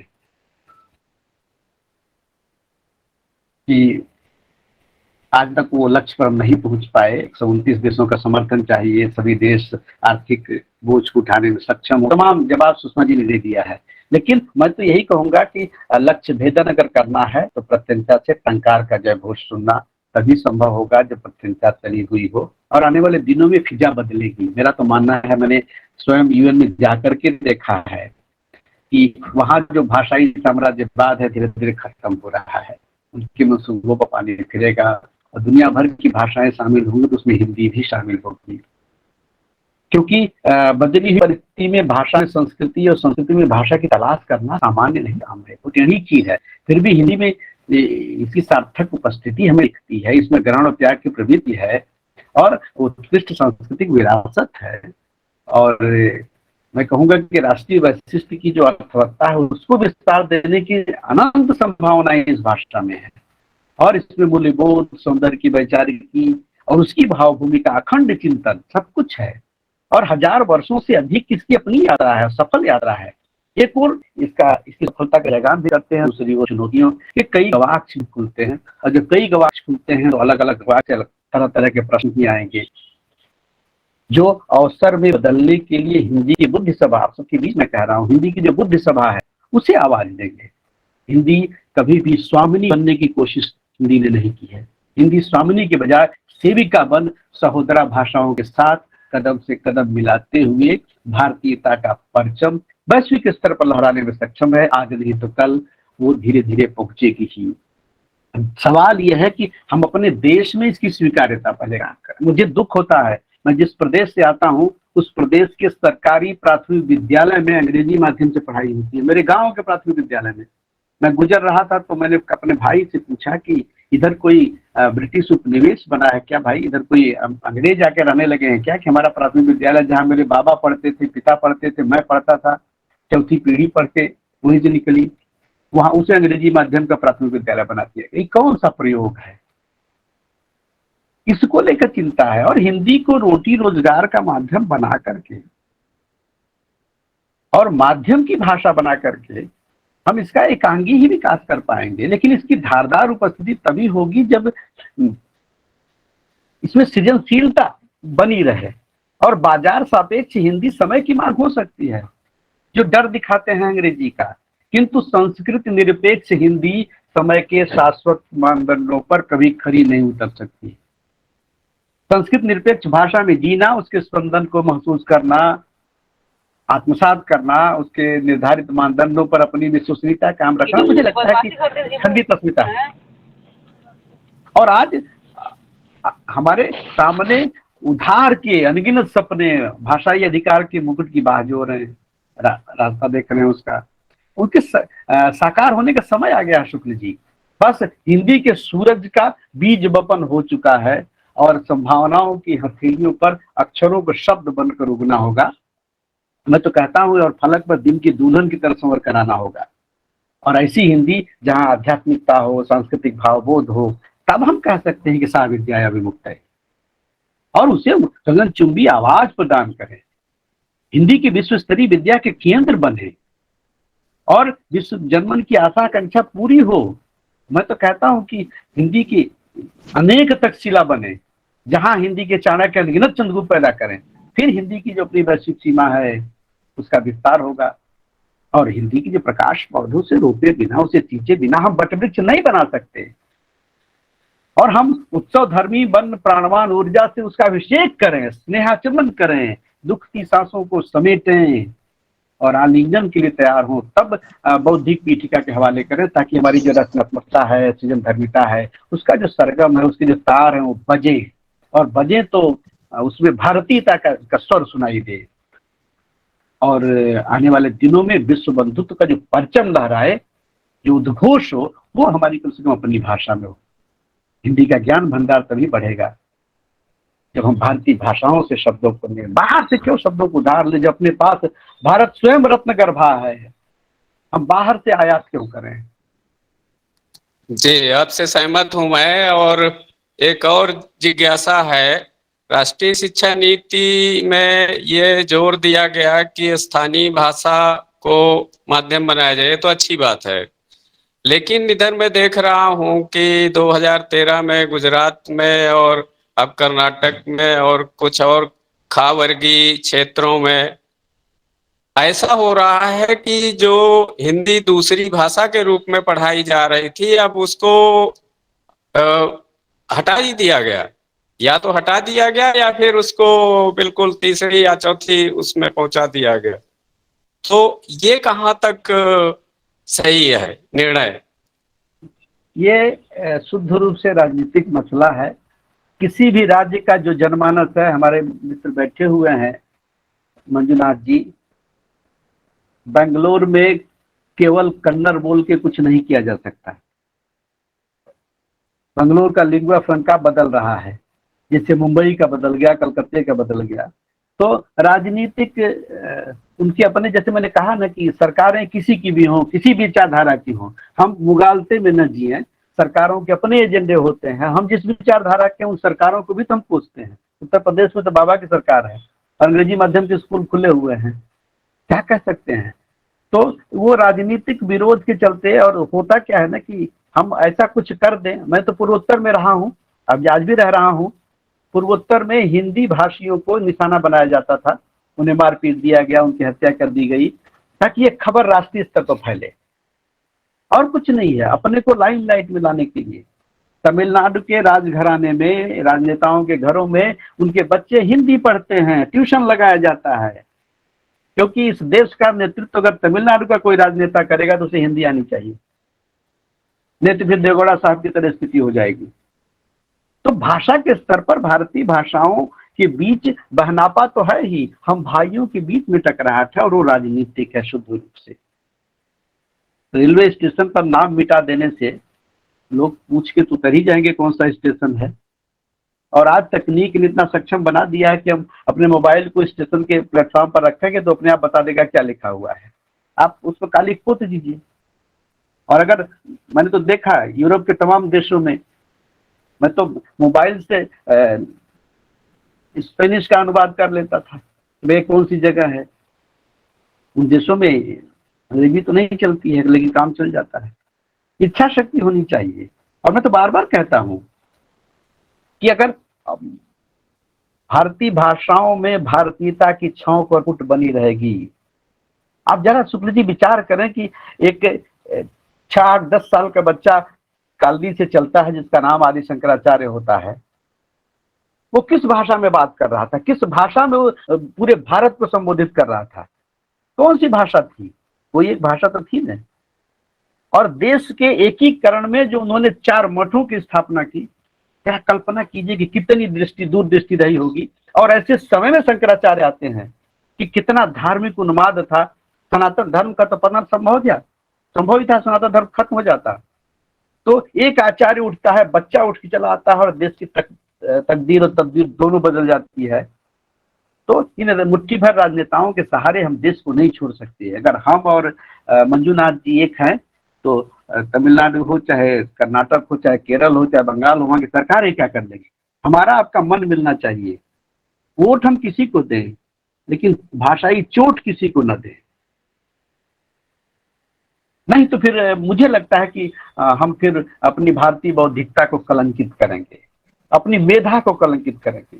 क्योंकि इन्हीं चीजों से हम अभिव्यक्ति को आजादी की बात करते हैं।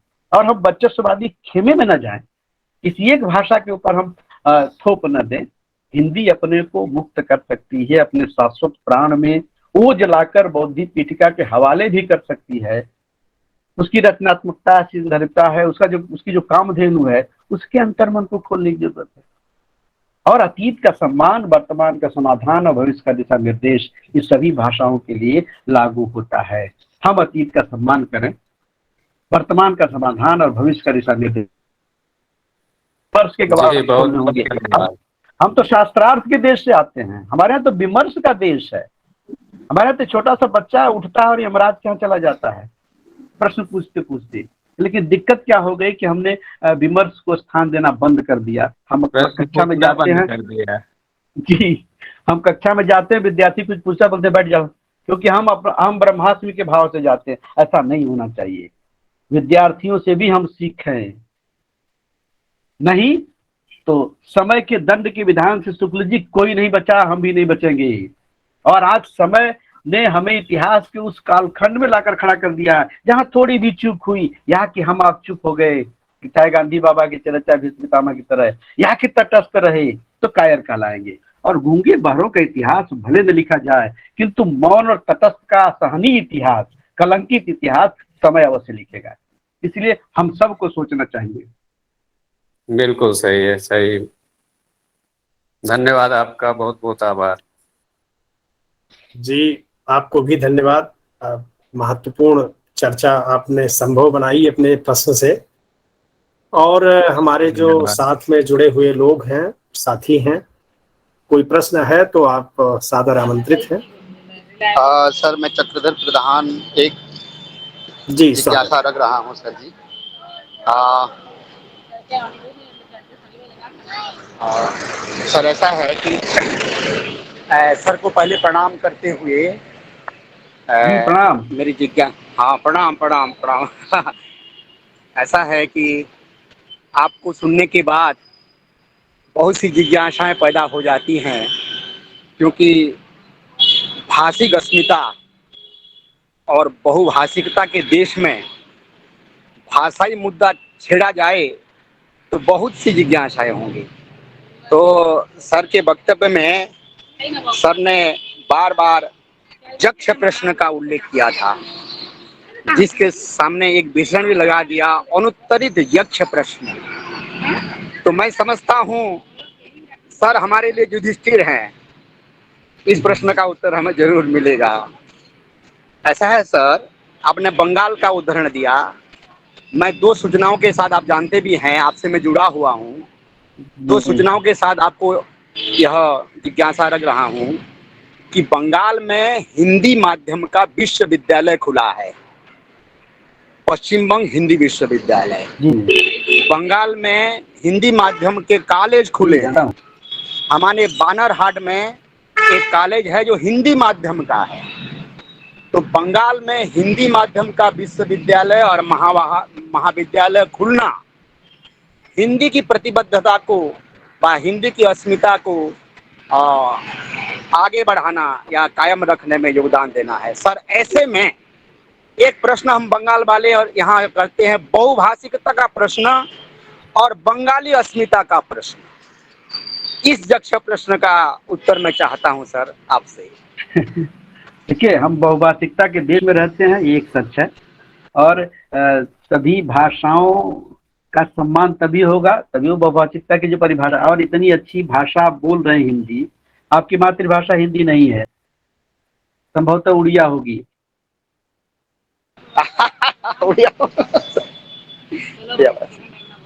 तो एक उड़िया भाषी के मुंह से इतनी मनहर हिंदी सुनने के बाद अभी कुछ कहने की जरूरत है? मैंने कहा ना कि बंगाल, अगर बंगाल न होता तो हिंदी का अखबार निकलता, जुगल किशोर सिकुन वही हिंदी का अखबार निकालते थे। तमाम हिंदी के बड़े धुरंधर वही बंगाल में पैदा हुए। तो बंगाल तो भारतीय आंदोलन की धरती है, और जहां जहां आंदोलन धर्मी लोग होंगे वहां भाषा को लेकर कोई संकीर्णता या संकोच नहीं होगा। और दक्षिण भारत हिंदी प्रचार सभा तो तमिलनाडु में बना था, लेकिन हिंदी का विरोध तभी भी होता है।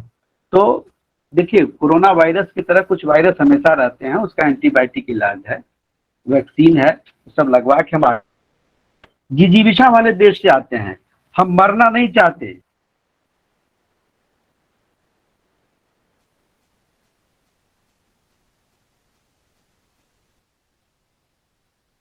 हाँ सर, बहुत धन्यवाद। कम शब्दों में ही सारे उत्तर मिल गए। जी सर।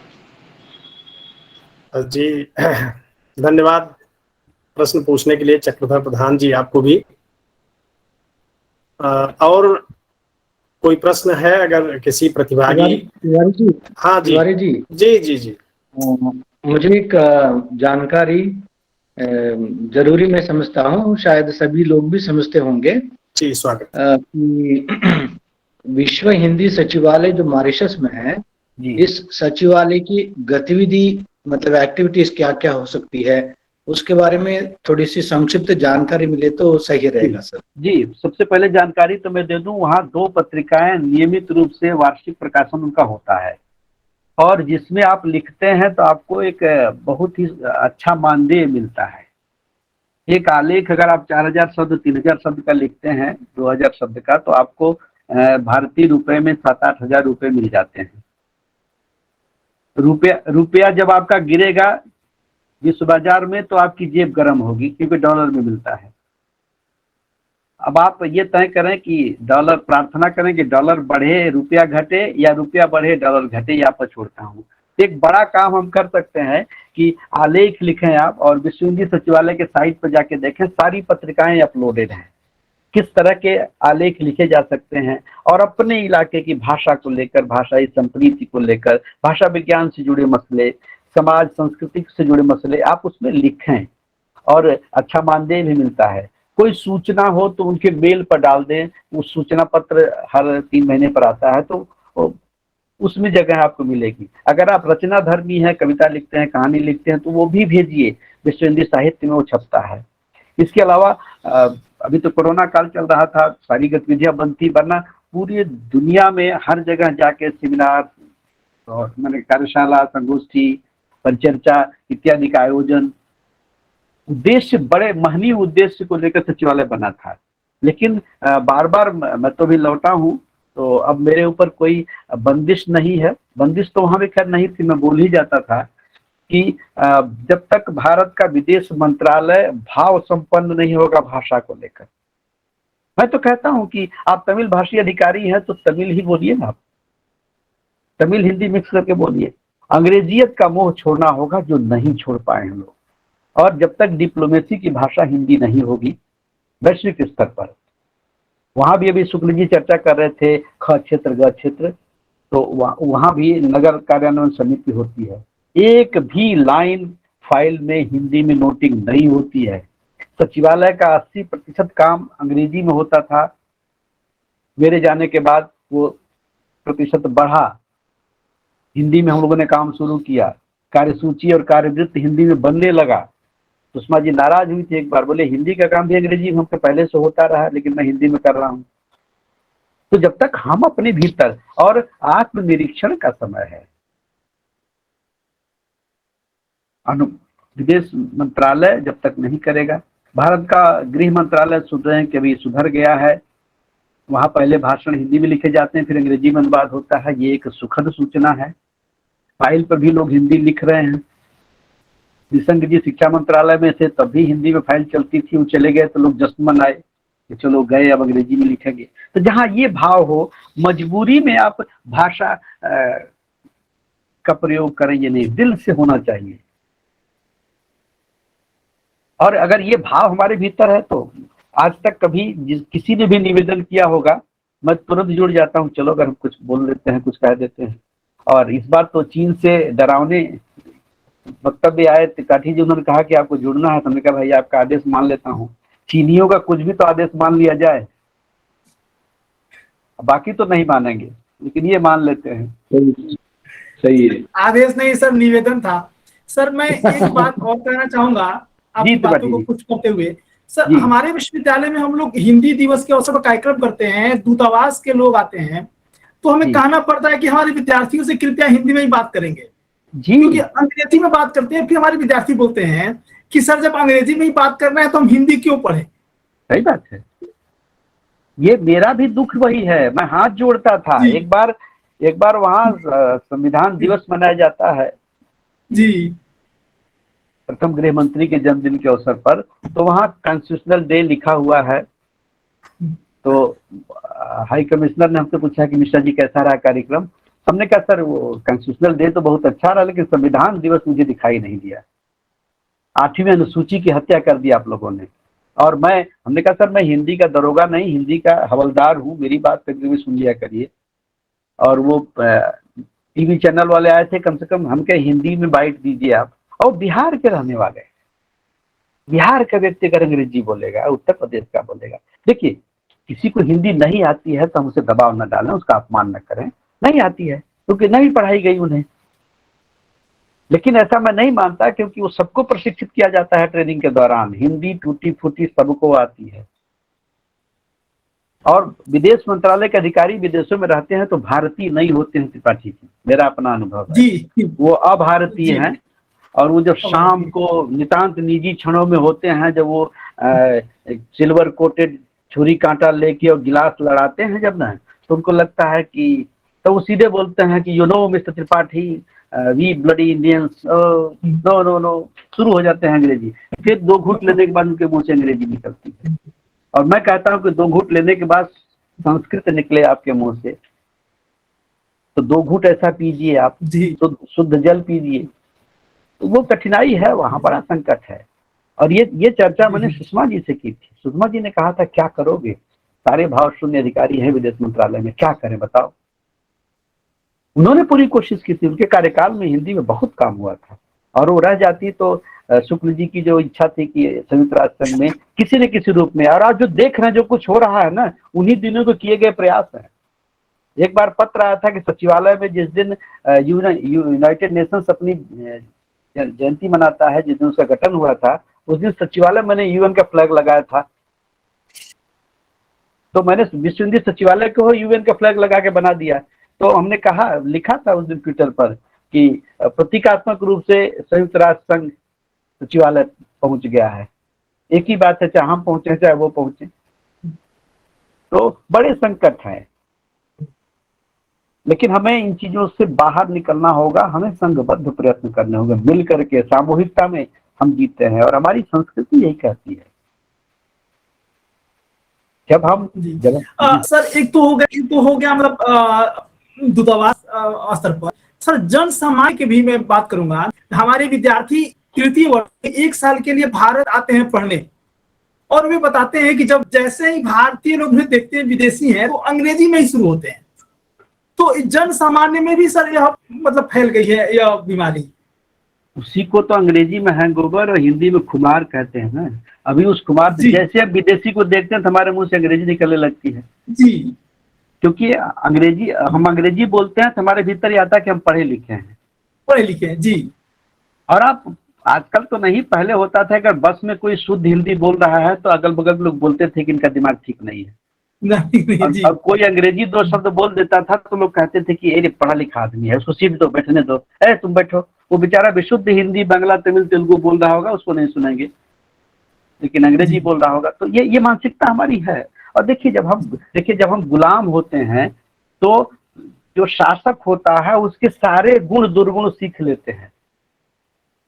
घर का मालिक जब बाहर निकल जाता है तो नौकर जो होते हैं वो बैठ करके स्वांग करते हैं, एक मालिक बन जाता है, एक मालकिन बन जाती है, और वो जिस लहजे में अंग्रेजी हिंदी जो भी बोलते हैं उस लहजे वो उनका अनुकरण करता है। तो हमने भी अभी मालिक की भाषा का त्याग नहीं किया, अभी भी हम दासत्व से मुक्त नहीं हो पाए हैं, और कब तक होंगे भगवान जाने, लेकिन मुक्त होना होगा।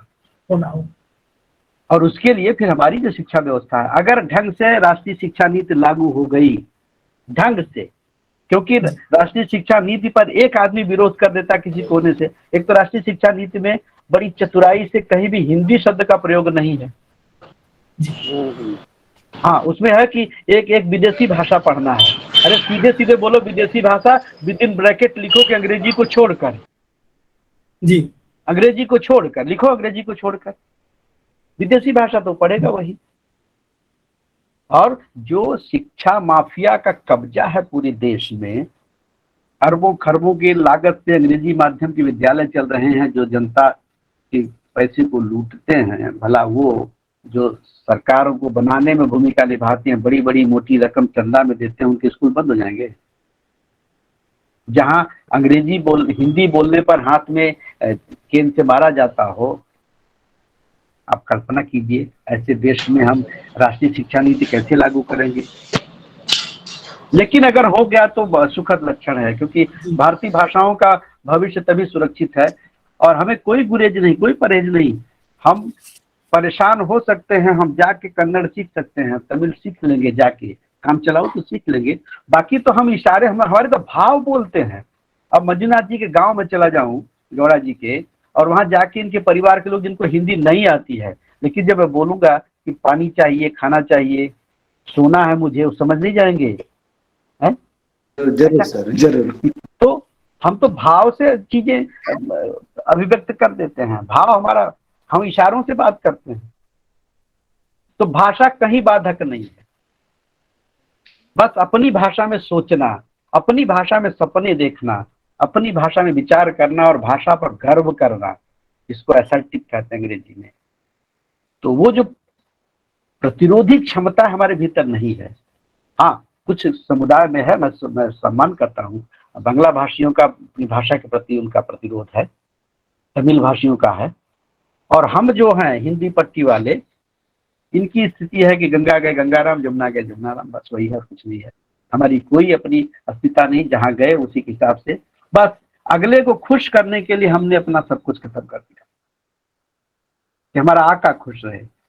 लेकिन उस व्यामोह से निकलना होगा। शुक्ल जी और तिवारी जी, एक अच्छे कार्यक्रम से आपने जोड़ा, और एक त्रिपाठी जी जिनके आदेश का पालन किया, मंजुनाथ जी ने रात सर आप आए, यह सौभाग्य सर हमारा जी। मुझे भी अच्छा लगा आप लोगों से जुड़कर। जी धन्यवाद। और इस चर्चा को आगे बढ़ाते हुए और भी अगर किसी प्रतिभागी मित्र के अगर कोई सवाल है, कोई जिज्ञासा है, तो स्वागत है। सर नमस्कार जी, स्वागत। मैं प्रभु उपा से बेंगलोर से बात कर रहा हूं सर। विनोद कुमार जी ने जो कहा एकदम बिल्कुल सही है। मैं अपने कॉलेज में एक एनसीसी ऑफिसर भी हूं।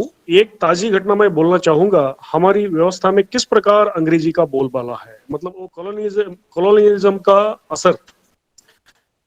लड़का एकदम होनहार था, कन्नड़ और हिंदी के साथ उन्होंने डिस्टिंक्शन में पास किया और एसएसबी इंटरव्यू के लिए गया, जो सर्विस सिलेक्शन बोर्ड होता है। वहां पर इंटरव्यू बोर्ड वाले ने उनको कहा कि आप तो बहुत अच्छी हिंदी बोलते हो, लेकिन अफसर पोस्ट के लिए यहाँ पे अंग्रेजी आना जरूरी है।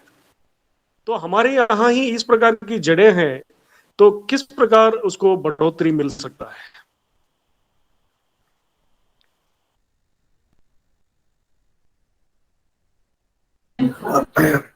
माइक ऑन कर लीजिए मिश्र जी। वही मैंने कहा प्रभु जी कि हम उस मानसिकता से बाहर निकलना होगा, हम सबको निकलना होगा। और विद्यार्थियों के भीतर वो हीन भावना हम न पैदा होने दें। जी सर। कि हमने इस भाषा को नहीं पढ़ा, उस भाषा को पढ़ लिया। एक भाषा अगर ठीक से आपको आती है तो दुनिया की कोई भाषा आप 3 महीने के भीतर सीख लेंगे। जिस अंग्रेजी का तोता रटा के आप हमें सोने के पिंजरे में बंद कर देते हैं, और उसी के समानांतर हर शहर में चले जाए लिखा रहता है कि 1 महीने के भीतर फर्राटेदार हिंदी बोलना सीखिए। तो जब 1 महीने में हिंदी बोलना सीख सकते हैं तो 30 साल तक हिंदी पढ़ा के हमारी मेधा को, हमारी प्रतिभा को, हमारे ज्ञान को कुंद क्यों करते हैं? हम सीख लेंगे जब जरूरत होगी। जरूरत हमें हुई, हमने असमिया सीख लिया, जरूरत हुई हम बांग्ला सीख लिए, जरूरत होगी तो हम सीख लेंगे। और भारत तो मेधा का देश है, प्रतिभा का देश है। ईश्वर प्रतिभा संपन्न हमें बना के भेजा है। तो हमें भाषा सीखने में मुश्किल से 2-4 महीने लगेंगे। तो उसके लिए भाषाई जो एक क्या कहते हैं उसको, एक डर जो है और अघोषित डर दिमाग में डाल देते हैं कि अंग्रेजी नहीं आएगी तो कुछ नहीं कर सकते हैं, या ये भाषा नहीं आएगी तो हम कुछ नहीं कर सकते हैं। बहुत कुछ कर सकते हैं। असल में हो क्या रहा है कि हम अंग्रेजी को बारूद समझ बैठे हैं, जबकि अंग्रेजी सिर्फ बंदूक की नली है। बारूद ज्ञान है और कहीं से भी ज्ञान आ सकता है। बंदूक कभी नहीं कहती कि मेरे में कौन सी गोली डालें आप, वो बारूद कहाँ का बना होगा, कुछ भी डालिए वो फायर करेगा। तो अंग्रेजी माने भाषाएं माध्यम हैं। हम ज्ञान के देश से आते हैं और ज्ञान की कोई भाषा नहीं होती है। जितने भी शोध होते हैं आप अपनी भाषा में चिंतन करते हैं, अपनी भाषा में। दुनिया के बड़े से बड़े चिंतक हुए, विचारक हुए, वैज्ञानिक हुए, उन्होंने अपनी भाषा में सोचा है। दूसरी में भाषा में सोच करके हम ज्ञानवान नहीं बन सकते, धनवान बन सकते हैं जी। और अंग्रेजी पढ़ाने वाले ही दबी जुबान से अंग्रेजी के समर्थक नहीं है। हमारे एक मित्र हैं, किसी का उदाहरण दे रहे थे, वो कहते थे कि अंग्रेजी जो है, हिंदी जो है बहुरिया है और अंग्रेजी पतुरिया है। तो बहुरिया के साथ रहा जाता है, पतुरिया के साथ नहीं रह सकते आप। पतुरिया के साथ गुलछर्रे उड़ा सकते हैं, हम नाच गा सकते हैं। पतुरिया माने नाचने गाने वाली है, बहुरिया माने बहू, स्त्री। ये अंग्रेजी के प्रोफेसर का कहना है, मैं कोट कर रहा हूं। तो जब हमें बहुरिया के साथ ही रहना था, पतुरिया के चक्कर में क्यों पड़े हुए हैं? चुप लीजिए, आप समझ गए होंगे मैं क्या कह रहा हूँ। तिवारी जी भी समझ रहे हो। बिल्कुल बिल्कुल बिल्कुल सही सर। अश्विनी सर ने बोला था कि ये नई शिक्षा नीति जो कर्नाटक में कन्नड़ भाषा के लिए जोर दे रही है, तो हिंदी वालों के लिए रोजगार के बाजार में क्या हाल होगा, ये चिंता होती है ना। नहीं, नई शिक्षा नीति केवल कन्नड़ पर जोर थोड़ी दे रही है, सभी भारतीय भाषाओं पर जोर दे रही है। और बाजार में वही भाषाएं प्रभु जी बच पाएंगी, भारतीय भाषाएं जो बाजार के अनुकूल रहेंगी, कोई दिक्कत नहीं है। प्रोडक्ट बेचने के लिए कोई भी भाषा ठीक है। अभी मैं अपने विश्वविद्यालय के सामने देख रहा था, मुरारी बापू का प्रवचन होने वाला है, वो बंगला में लिखा हुआ है कथा। तो जिस भी भाषा में उन्हें बेचना है बेचेंगे, चाहे वो कथा हो चाहे प्रोडक्ट हो, क्या दिक्कत है। रैपर पर आप कुछ भी लिख दीजिए, अंदर का सामान तो वही रहेगा ना। तो इसलिए भाषा को लेकर समस्या वही है। भाषाएं जी, समस्या वही है कि आपने जो कहा ना कि राजनीति वाली समस्या है। अब कुछ राज्य सरकारें हैं जो उसको पहले दूसरे या तीसरे भाषा के रूप में हिंदी को अनिवार्य बनाया गया था, अब वो राज्य सरकारें उसको हटा रही हैं वहां से। तो ऐसे में हिंदी के ऊपर संकट तो स्थानीय स्तर पर आएगा ही, और ये चिंता सही है प्रभु जी की। नहीं जी, नहीं आएगा शुक्ल जी, आप देखिएगा ना। मैं तो ये कहता हूं कि पढ़ने का अधिकार बच्चे पर छोड़ दीजिए, बच्चा क्या पढ़ना चाहता है। और जी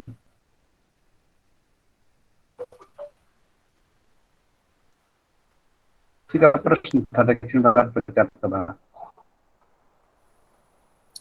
आवाज आपकी नहीं आ रही। आवाज कुछ कनेक्टिविटी का इशू है। जी समझ चाहूंगा बीच में कुछ जी जी स्वागत है, स्वागत। जी शर्मा जी बोलिए। जी धन्यवाद सर। मेरा प्रश्न डॉक्टर प्रभु से है। मैं ये जानना चाहूंगा सर, वो कौन सी एसएससी थी जहां पर इंटरव्यू के लिए उन्हें अंग्रेजी में कहा गया? इलाहाबाद, भोपाल और बेंगलुरु। सेना के लिए 3 है, तो मैं भी सेना से हूं सर। जहां तक मैं जानता हूं, इंटरव्यू हिंदी या इंग्लिश में आप किसी में दे सकते हैं, लेकिन जो वहां पेपर होते हैं जिस दिन आप जाते हैं वो इंग्लिश में देना होता है। इंटरव्यू स्वच्छंद है, व्यक्ति जो भी जाता है वहां पर चाहे हिंदी में दे या अंग्रेजी में दे। सर तो मुझे लग रहा है कि शायद नहीं उसका पूरा डिटेल जी प्रभु जी। सर उसका पूरा डिटेल मैं भेज दूंगा।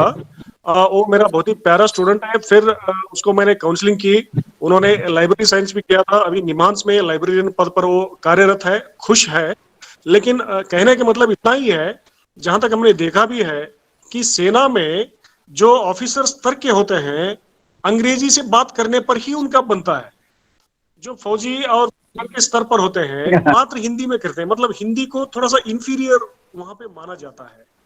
मेरा ऑब्जर्वेशन है सर, आप बिल्कुल सही कह रहे हैं। उनका दिखावा होता जरूर है इंग्लिश के लिए, लेकिन जहां तक इंटरव्यू की बात है, ऐसा कोई भी केस आज तक नहीं है कि उसको ये कहकर मना कर दिया गया हो कि तुम्हें हिंदी आती है, तुम्हें अंग्रेजी बोलना पड़ेगा। आप भेजिए सर, मैं डिफेंस से हूँ, मैं तीनों एसएसबी को अच्छी तरीके से जानता हूँ। हो सकता है कुछ मैं उस बच्चे की मदद कर सकूं सर, अगर ऐसा है तो।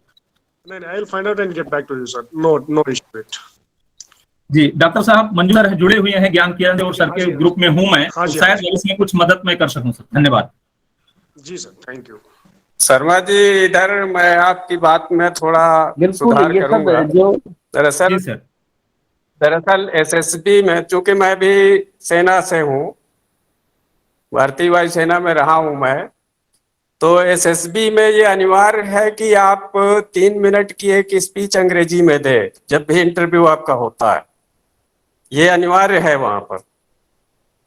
तो इसमें सुधार की आवश्यकता है। अब मैं नहीं कह सकता, ये मैं 17 वर्ष 20 साल पहले की बात बता रहा हूँ। इधर इधर अगर हिंदी में अनुमति दे दी इधर अगर हिंदी में अनुमति दे दी गई है तो मुझे जानकारी नहीं है, लेकिन अगर नहीं दी गई है तो सर, फिर हिंदी भी वहां पर अनुमति हिंदी में दे दी जानी चाहिए, इसमें सुधार किया जाना चाहिए। जी सर, आप ग्रुप डिस्कशन शायद बात कर रहे हैं। ग्रुप डिस्कशन में जो 3 मिनट का होता है उसमें पूरी तरीके से 2002 के बाद छूट है कि कोई भी बालक हिंदी या अंग्रेजी दोनों में से कोई एक भाषा चुन करके अपना मंतव्य वहां रख सकता है। नहीं, केवल ग्रुप डिस्कशन नहीं, वहां जब अंतिम स्टेज पर आपका फाइनल इंटरव्यू होता है उस समय भी you are required to speak in English only. Yes sir, exactly.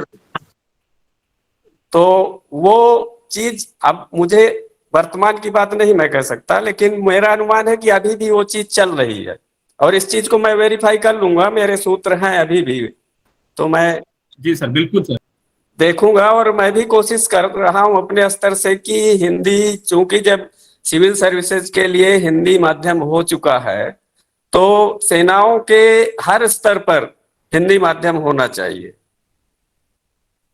बहुत अच्छा लगा, बड़ी अच्छी बातें हुई। धन्यवाद। आदरणीय मिश्र जी। धन्यवाद। तो प्रश्न भी काफी महत्वपूर्ण आए और उन पर काफी अच्छी चर्चा हुई। अब मैं आगे बढ़ूंगा धन्यवाद ज्ञापन की ओर, जिससे कार्यक्रम को संपन्नता की ओर ले जाया जाए। तो मैं मंगलुरु कर्नाटक से अपने मित्र डॉक्टर एस.ए. मंजुनाथ जी को पुनः आमंत्रित करता हूं कि वो धन्यवाद ज्ञापन करके कार्यक्रम को गति प्रदान करें। Doctor S A. मंजुनाथ जी। धन्यवाद तिवारी जी, मुझे धन्यवाद देने तो अवसर देने के लिए।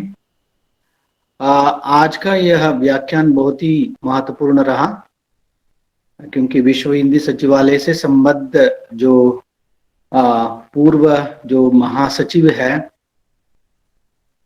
प्रोफेसर विनोद कुमार मिश्र जी सर, उनसे हमने बहुत सी जानकारी प्राप्त की है। आज का यह बहुत ही महत्वपूर्ण जो व्याख्यान रहा, और इसके लिए मैं प्रोफेसर विनोद कुमार मिश्र सर का हृदय से आभार प्रकट करता हूं और धन्यवाद देता हूं। सर, आपका बहुत बहुत धन्यवाद, क्योंकि आप इस व्याख्यान माला में जुड़े रहे, जुड़ करके जो इसको बहुत ही समृद्ध बनाया आपने।